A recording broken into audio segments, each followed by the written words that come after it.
Basahin ninyo yung tanong. Paano malalaman daw yung binili niyang audio mixer kung ilang channel? Sa kanya ngayon sabihin na basic lang yung mga tinuturo ko. No? Kasi may mga talagang nagsasabi na ang basic ng tinuturo mo, wala pa tayo sa malalim na turuan. Kailangan nyo pang malaman ang himay-himay kung ano ang meron sa audio mixer na bibilhin ninyo.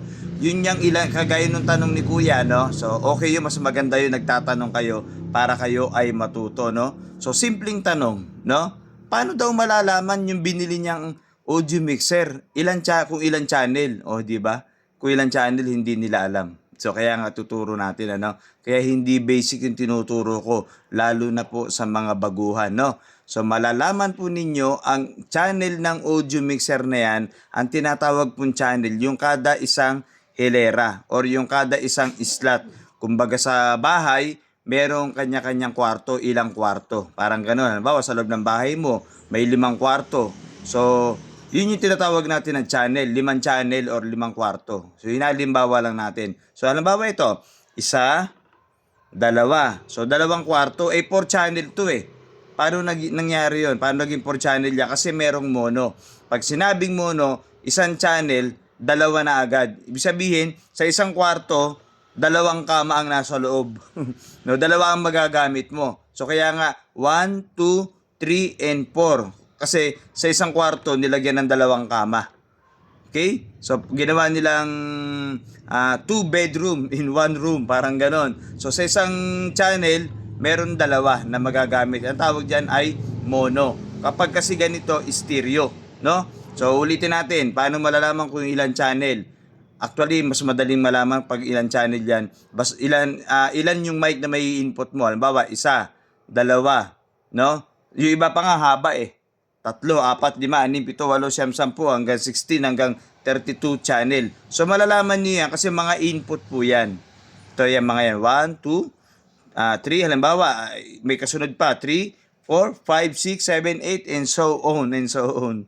No? So ganun po yon. Yun po yung tinatawag natin na channel. Sa loob ng channel na yan, andyan po yung gain, mid-high, high, bass, effects. No, yun po yung mga nasa loob ng channel. Yun po yung controller ng mga volume control niyo, paano palalakasin yung bass, yung mid, yung tinatawag na mid, yung boses, yung high, yung tweeter, yung effects, tapos yung master volume, pinakang fader or yung iba bilog, yung pinakang volume para lumakas. Saka yung gain. No, yung gain kasi ay magiging volume pa natin yan or gawin na natin, sabihin na natin extra volume pa ang gain kung kinakailangan. Then, sa loob ng room na yan or ng channel na yan, depende kasi sa mga audio mixer, meron po itong tinatawag na 48 volts. No, ang daming function, ano? So, pwede kayong gumamit kasi ng condenser mic, dynamic mic, at ng phantom mic. Pag condenser ang ginamit ninyo, pipindutin po ninyo ang 48 volts kung merong 48 volts ang mga channel. Yung iba kasi, isang pindutan, lahat magkakaroon na ng 48 volts, no? I-assign niya kung nasaan yung nangangailangan ng 48 volts, lalo na yung mga condenser. Ano ba ang mga condenser mic? Madalas nyo po makikita ang condenser mic sa mga sound card. Okay?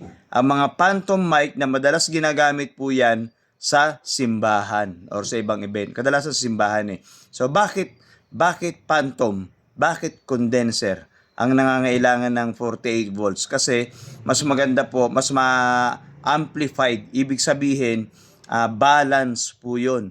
Mas malakas po ang quality ng sound ng ganun.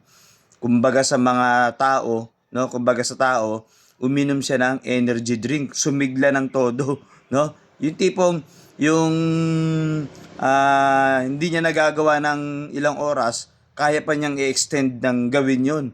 Di ba? Yung sa mga nag-gym, iinom pa sila ng mga para lumakas sila, no? So ganun din yung mga condenser at dynamic mic. Kumbaga sa excited lagi, no? Kasi nga may power, may nagbibigay sa kanila ng inspirasyon. Ano 'yon? Yung lakas, yung 48 volts. Kumbaga sa iyo, lagi kang masiglang pumapasok sa school kasi meron kang inspirasyon, masigla ka lagi.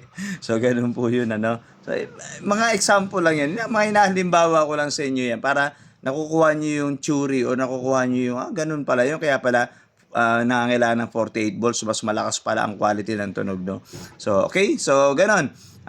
Para dun sa nagtanong kay Kuya, ito po ang tinatawag na channel. Titingnan niyo po kung ilan yung mic input. 1, 2, 3, 4, 5, 6, 7, 8. No, makikita niyo naman. Yun po yung tinatawag na channel. Okay? O, sana matuto po kayo ha. I-share niyo yung video para natututo rin po sila. At susunod na video ko ituturo ko sa inyo paano pagaganahin yung amplifier, audio mixer na may speaker. Siyempre, hindi tutunog yan dahil hindi naman active yan eh. Okay? Yan po ay hindi naman powered yan eh. I mean, hindi naman powered yung audio mixer pala. Ibig sabihin, audio mixer, amplifier or power amplifier or integrated amplifier na may speaker at Bluetooth speaker. May nabibili kayong D15, D12, lalo na yung mga castle, no? Or mga party box ninyo. Paano nyo pagsasabayin yan? No? Tutunog yan, ito, at yung Bluetooth speaker ninyo.